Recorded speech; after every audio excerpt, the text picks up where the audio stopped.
Can't you just go away? You think it's not presumptuous for an uneducated fool like you to come here and interview? You're a million years too early. Get out. After my mom passed away during my high school years, I started working right after graduating from high school. I was harassed by my boss and ended up getting fired from the company, and I was looked down upon even during job interviews. My life was a mess. Nothing I did seemed to work out. But I kept pushing forward without getting discouraged. Education doesn't matter. What's important is a heart that cares about others. Now, I truly believe that from the bottom of my heart. My name is William. I live with my beloved younger sister Jessica, who is 6 years younger than me, and our mother. We grew up in a single-parent family due to complex family circumstances. Our father divorced our mother before I could even remember him. I don't remember what my father looks like, and my mom, not wanting to upset us, never showed us even a single photo of him. Being a single-parent family, my mom would go out to her part-time job in the afternoon and come back in the evening. We lived on welfare, but my sister and I grew up always seeing our mom's hard work. She graduated from a prestigious university. She was also the best tutor I could boast of at home. Ever since I was in elementary school, whenever I had a problem with my studies, I'd ask her all sorts of questions, but she never gave me the answers easily. Mom, this math problem is way too hard for me. All right, William, this is. She never just gave away the answer. This was always the case. She would give me hints and let me figure out the answers myself. That's it. I got it. Mom, the answer is C. This math is fun. Correct. Now that you've figured it out, let's have dinner. Jessica must be hungry too. Mom was good at science and math. Perhaps influenced by her, I gradually started to like science and math too. Mom, I want to go to a science university. A public one, of course, because it's cheaper. Do you think I can make it? I want to get a job at a company and help you out. Life will get much better. Of course. If it's you, William, you can go to the school of your dreams. I'll back you up, so go for it. To my mom, I must have been her hope.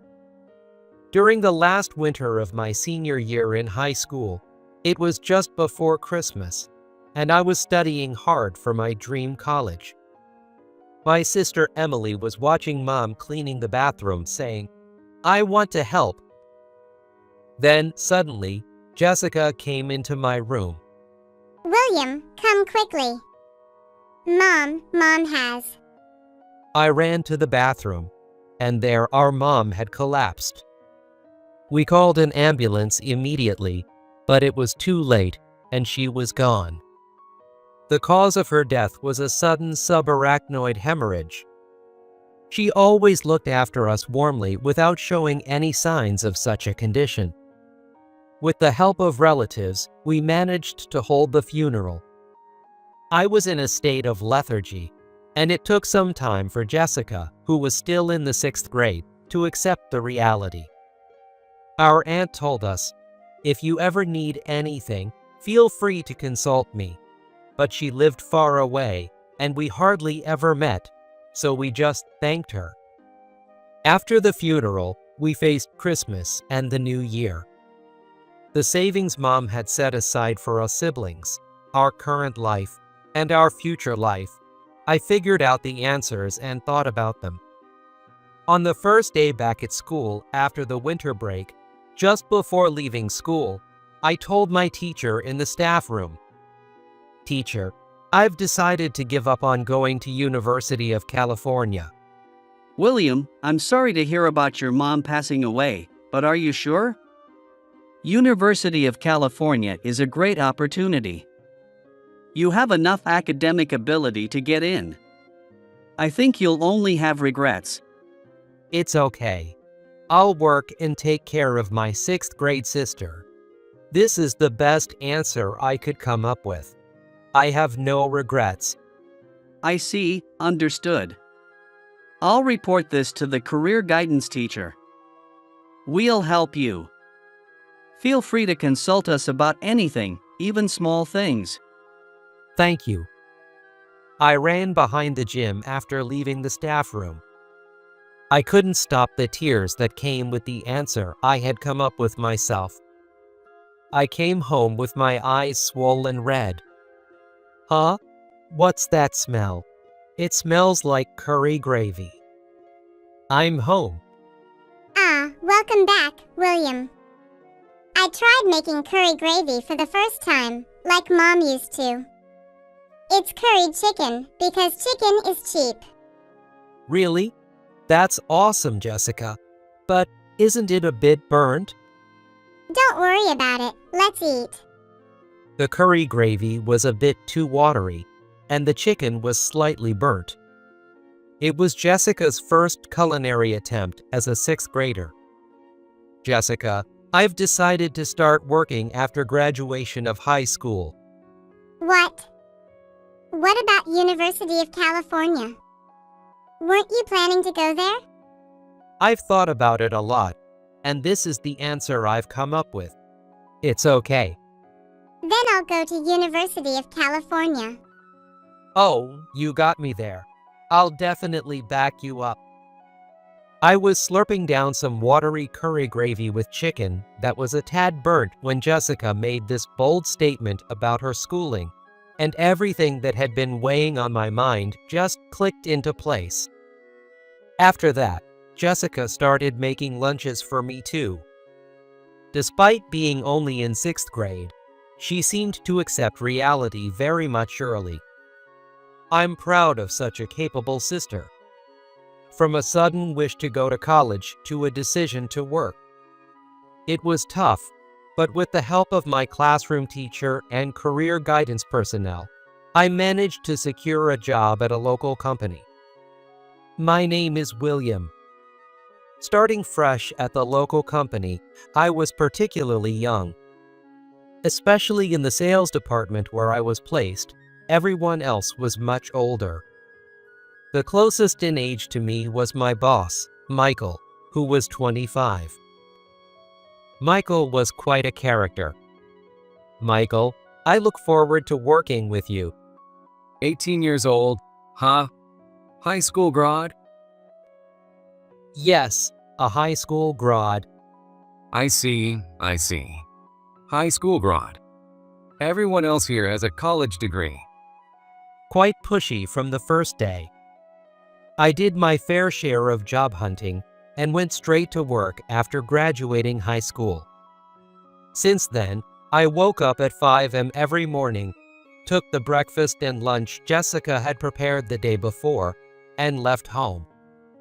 I arrived at work earlier than anyone, starting with checking the sales reports and cleaning the restroom and serving coffee to the clients who came in, working harder than anyone.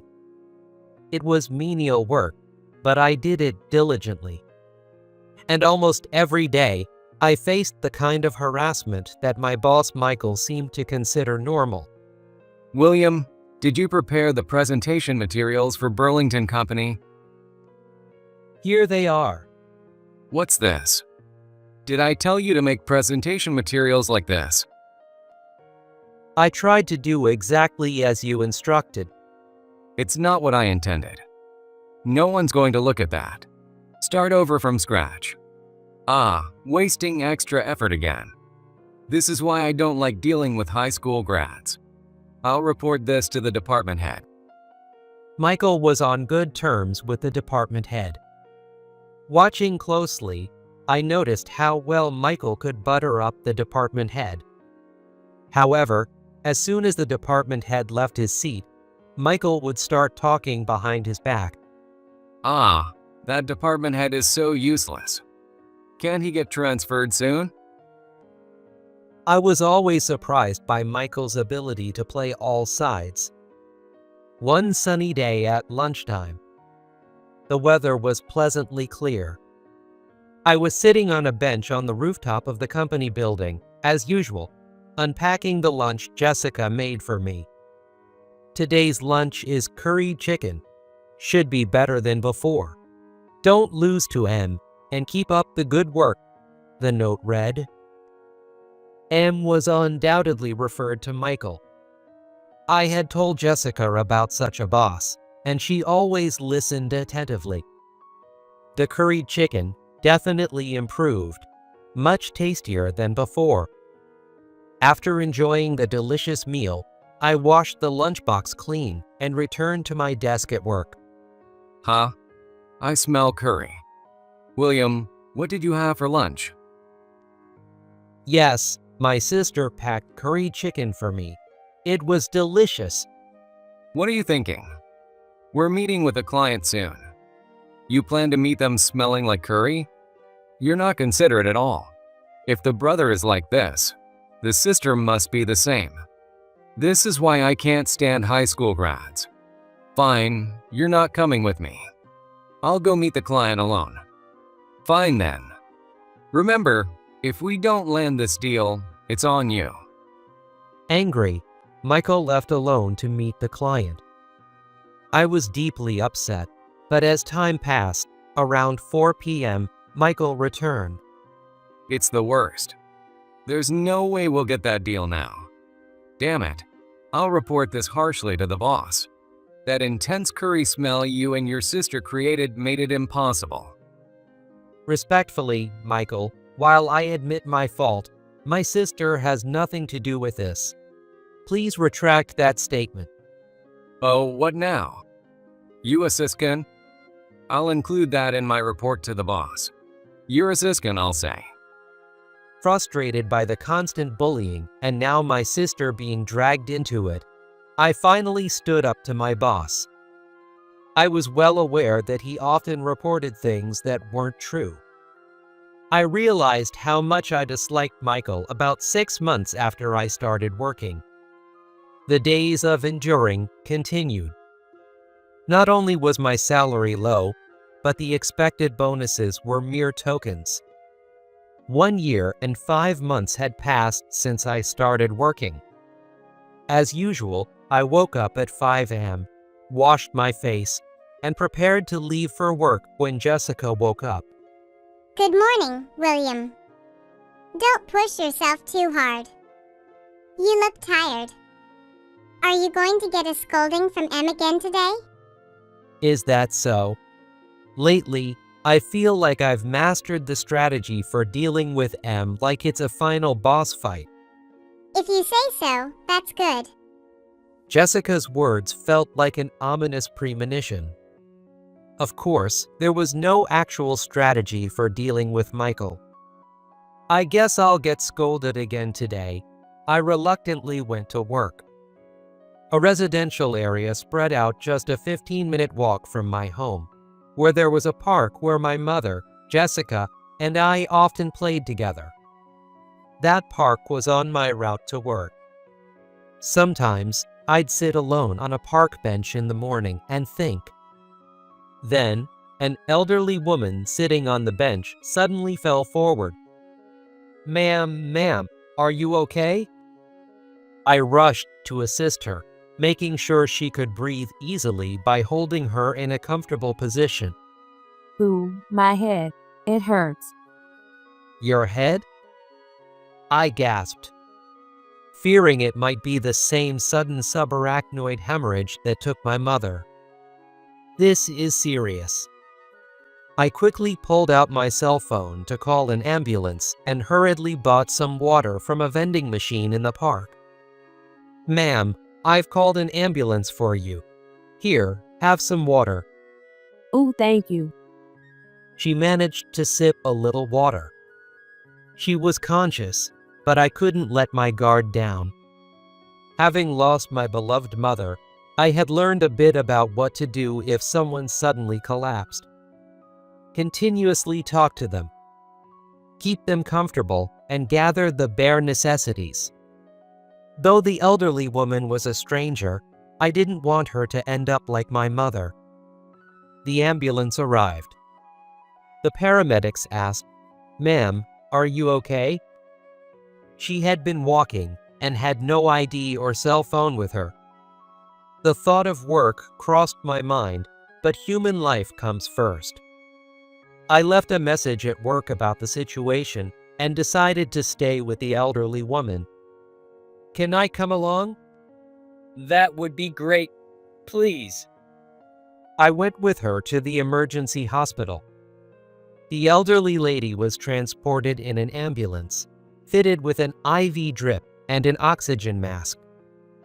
While she was being examined by the doctor, I felt uneasy just leaving a message via email, so I called the office directly to inform them I'd be late.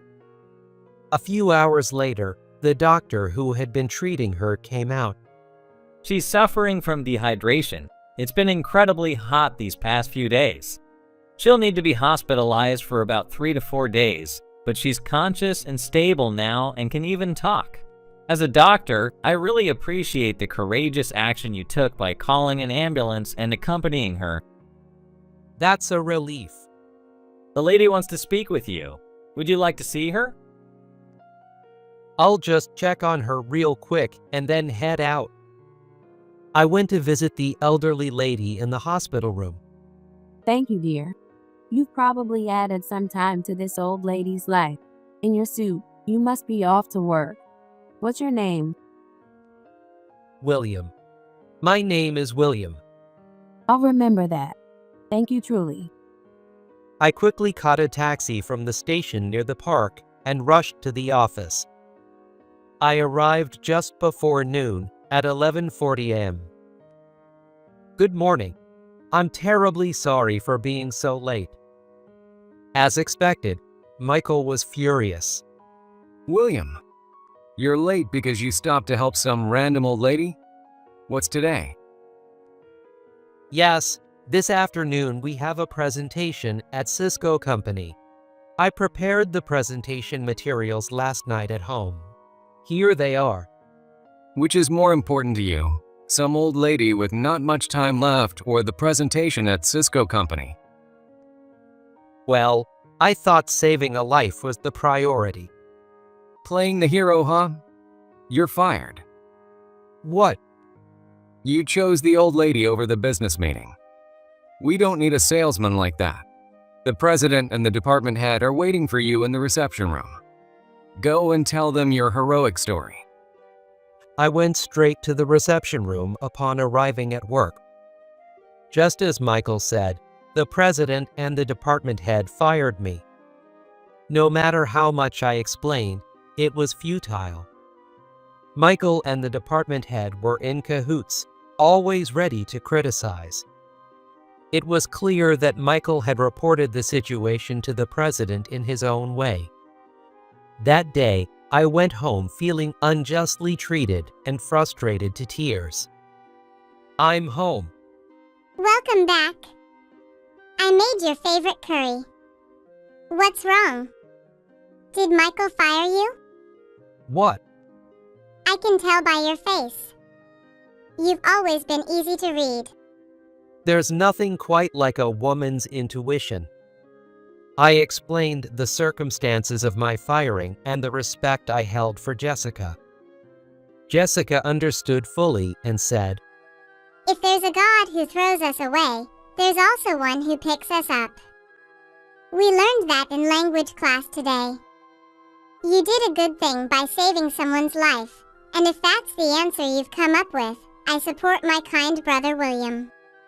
If there's a God who throws us away, there's also one who picks us up, huh? Jessica's growth as a person and her intuition were always surprising. It was encouraging. The next morning, the curry chicken she made tasted better than ever, the spices exploding in my mouth. At the end of the month, I resigned.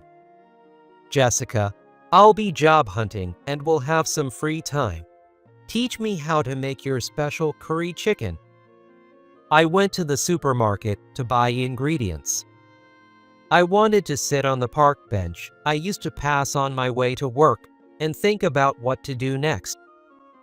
As I entered the park, there was already someone on the bench. Today's not the day, I guess. I'll try again later. Just as I was about to leave for the supermarket. William. What? It was the elderly lady I had helped the other day. She approached me and struck up a conversation. We sat on the bench together, chatting about recent events at a leisurely pace. The old lady, now fully recovered, seemed even more interested in me. She asked me various things, which made me think, can she really be asking all these questions? In the course of our conversation, I accidentally let slip that I had been fired from my job.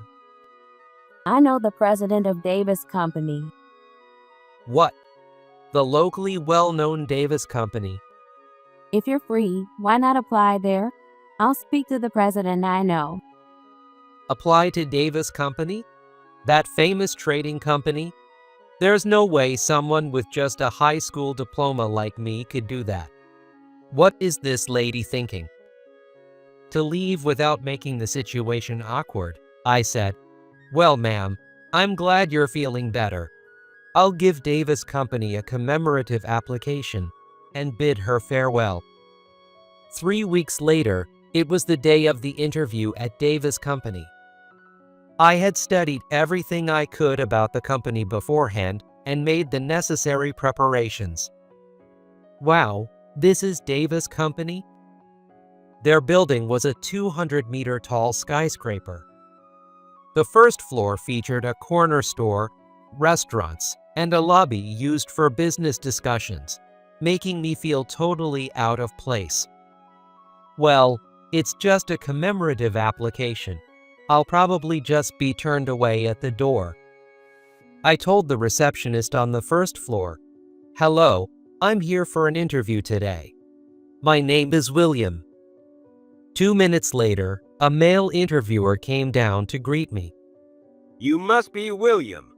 I'm Tom. I'll be conducting your interview today. Please come this way. He led me to the interview room via the elevator. It was in a reception room on the 10th floor. During the ride, Tom made friendly small talk with me. Please have a seat and relax. Thank you. It seemed he had already noticed how nervous I was. Let's take a look at your resume. Sure, it's not much, but please go ahead. As soon as he saw the resume pulled from the envelope, Tom's expression turned somewhat grim. So, you went straight to work after graduating high school? Yes, due to some circumstances, I started working immediately. Well, we generally find it tough to hire someone with just a high school diploma. I think there might be a mistake. There's a corner store on the first floor. Maybe you were supposed to interview there? No, I'm certain it's an interview with your company. It will be difficult to hire you here.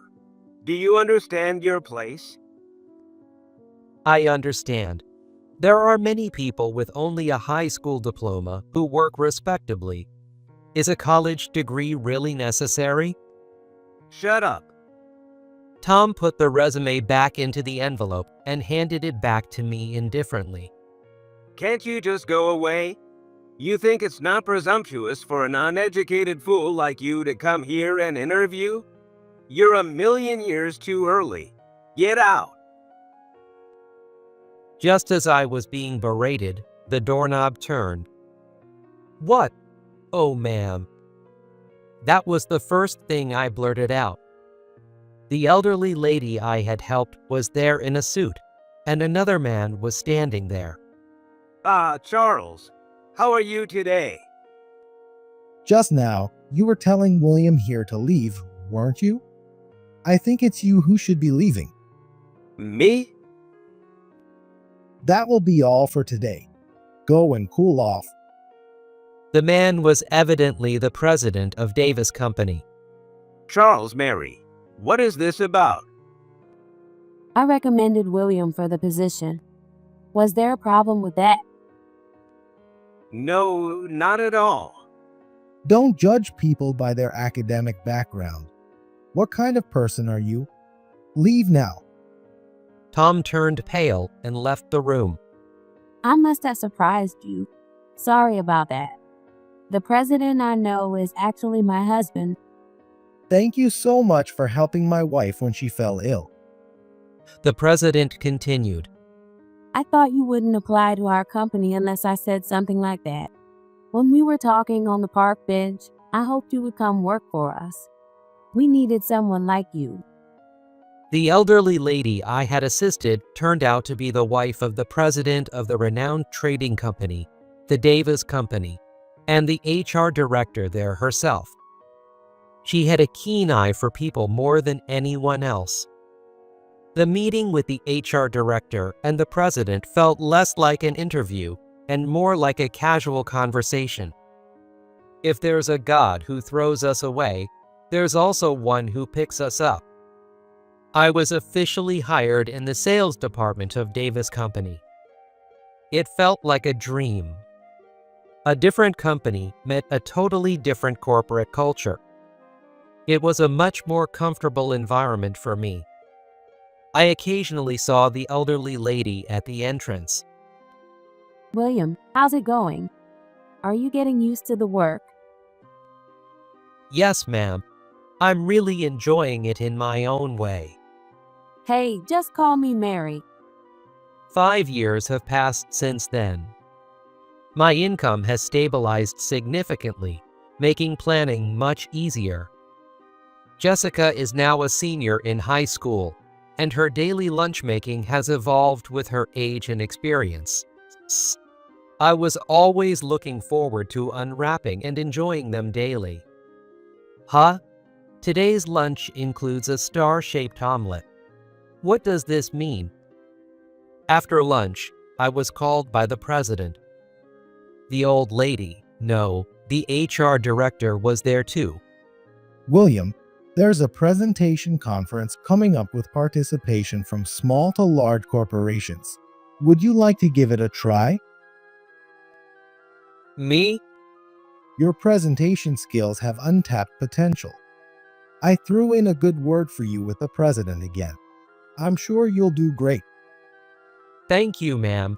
I'd love to give it my best shot. Hey, just call me Mary. The star mark on the lunch Jessica made, so that's what it meant. A month later, fully prepared, I headed to the presentation venue. It was a large gathering, but strangely, I felt calm. Is that? It was Michael, my former boss. He was also at the presentation venue.